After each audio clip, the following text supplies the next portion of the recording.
সাধারণত বিয়েবাড়ির মূল আকর্ষণ থাকে বরকনে আর মজাদার খাবার, কিন্তু ব্রাহ্মণবাড়িয়ার বিজয়নগরের মধ্যপাড়া গ্রামে এবার এক বিয়ের আসরের আকর্ষণ হয়ে উঠল একটি হেলিকপ্টার। সোমবার সকাল থেকেই গ্রামের মানুষের মধ্যে গুঞ্জন হেলিকপ্টার নামবে। কেউ বিশ্বাস করছেন, আবার কেউ ভাবছেন নিশ্চয়ই কারো মজা। কিন্তু দুপুর গড়াতেই চওড়া কবি সানাউল হক উচ্চ বিদ্যালয় মাঠে যখন সত্যি একটি হেলিকপ্টার ভনভন করে শব্দ তুলে অবতরণ করলো আর অতিথিরা সেখান থেকে নেমে এলেন, তখন আর কারোর সন্দেহের অবকাশ রইল না। সৌদির থেকে যে মেহমানরা আসছে, যার বাড়িতে আসছে, এরা আমার ভাতিজাও, আমার সম্পর্কে পুত্রাও। আসলে আমরা অত্যন্ত গর্বিত যে মালিক এবং শ্রমিকের মধ্যে এত সুসম্পর্ক থাকে। রানা আরেকজন হলো বাপি, এদের উচিল্লা আজ সৌদি আরব থেকে মালিক আইছে, কবিল আইছে। আসলে বাংলাদেশের মানুষ যারা বিদেশে যা এই কবিল যে পাইলে এদের মনোবৃত্তি ভালো থাকলে এরা আমাদের অভিভাবক হয়ে থাকে।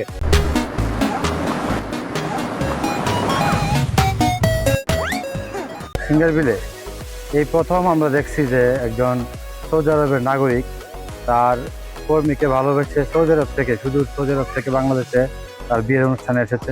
এতে আমরা অত্যন্ত আনন্দিত এবং গর্বিত। ঘটনার নায়ক অবশ্য বর মোহাম্মদ বাপ্পি। 4 বছর ধরে সৌদি আরবে কাজ করছেন তিনি। 4 বছর যাবত আমি সৌদি আরবে আছি। এই কোম্পানিটা অনেক ভালো কোম্পানি। আমার বড় ভাই আছে অনেক দিন যাবত, দীর্ঘ 6 বছর যাবত আমার বড় ভাই আছে এই কোম্পানিতে। তারপরে আমাকে নেই ওই কোম্পানিতে। আমি মালিকের সাথে থাকি, চা টাকা ওটা ওদেরকে বানাই দিই। এর থেকে ভালো সম্পর্ক হয়েছে, বন্ধুত্ব সম্পর্ক হয়েছে, তার জন্য আসছে আমার বিয়ে। তার বড় ভাই মাসুদ রানাও একই প্রতিষ্ঠানে কর্মরত। দীর্ঘদিন একসঙ্গে কাজ করতে করতে তাদের সঙ্গে প্রতিষ্ঠানের মালিক ফায়েজ আল মাকদুবি ও তার বন্ধুদের এমন সম্পর্ক গড়ে ওঠে যে বাপ্পির বিয়ের দাওয়াত পেয়ে তারা আসছে বলেই ক্ষান্ত হননি। সৌদি থেকে চলেই এসেছেন, আর ঢাকা থেকে বিয়ে বাড়িতে গিয়েছেন হেলিকপ্টারে চড়ে। মাশাআল্লাহ তাবারাকাল্লাহ, কুল্লু মানতিকা জামিল, মাশাআল্লাহ তাবারাকাল্লাহ, ইস্তিকবাল জামিল, শুকরান কাসীর, কুল্লু নফল, শুকরান কাসীর। استقبال كويس، جو ما شاء الله 100 100 ان شاء الله ما شاء الله. وطن هذا بلاد حقنا نسميها جميلة والجو حلو ممتاز. شكرا. زين زين زين ممتاز. يا زين. تجي مني ما في تكليف ولا شيء. لا لا كله تمام ان شاء الله.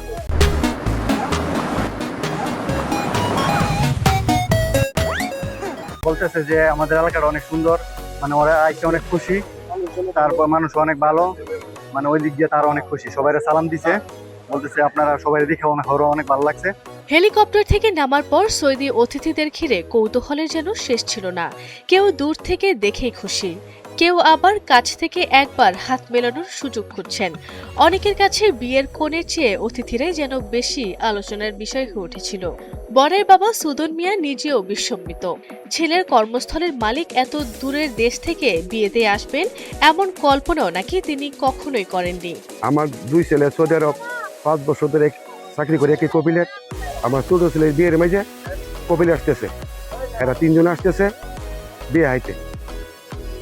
ওই আসাতে আমার শূন্য আমার খুব আনন্দিত। এরা যে আমাদের বাড়িতে আসতেছে, আমরা তো এরা লেগে কিচ্ছু না। হ্যাঁ, এরা কত বড় এর মানুষ, বড় মাপের মানুষ। এদিকে সামাজিক যোগাযোগ মাধ্যমে ঘটনাটি দ্রুত ছড়িয়ে পড়ে। অনেকে লিখেছেন এটাই হয়তো কর্মক্ষেত্রে ভালো ব্যবহারের সবচেয়ে বড় পুরস্কার। কেউ আবার মন্তব্য করেছেন বাপ্পির বিয়ে নয়, এ যেন আন্তর্জাতিক বন্ধুত্বের উৎসব। شكرا كثير، شكرا، استقبال مرة جميل، شكرا مسعود، شكرا بابا، شكرا انت، شكرا انت، شكرا انت، كله شكرا. مرة انا مبسوط، شكرا. بيت جميل ما شاء الله، قرية جميل، جو جميل، شكرا كثير. বাংলাদেশে আইসা অনেক খুশি এরা। এখানকার মানুষজনের এত আপ্যায়ন, এত ভালোবাসা, এরা মুগ্ধ। এরা যে আসছে এর কাছে অনেক ভালো লাগতেছে। ওয়েদার, এর কাছে পরিবেশ, এই যে মানুষজন আসছে, এরা ফুল দিচ্ছে, এরা খুব সন্তুষ্ট। কিছু বলতে যে ব্রাহ্মণবাড়িয়ার মানুষ অনেক আন্তরিক। শেষ পর্যন্ত বিয়ের আসরে সবচেয়ে বড় শিক্ষা হয়তো একটাই, প্রবাসে গড়ে ওঠা সম্পর্ক কখনো কখনো চাকরির গণ্ডি পেরিয়ে পরিবারের বন্ধনেও পরিণত হতে পারে।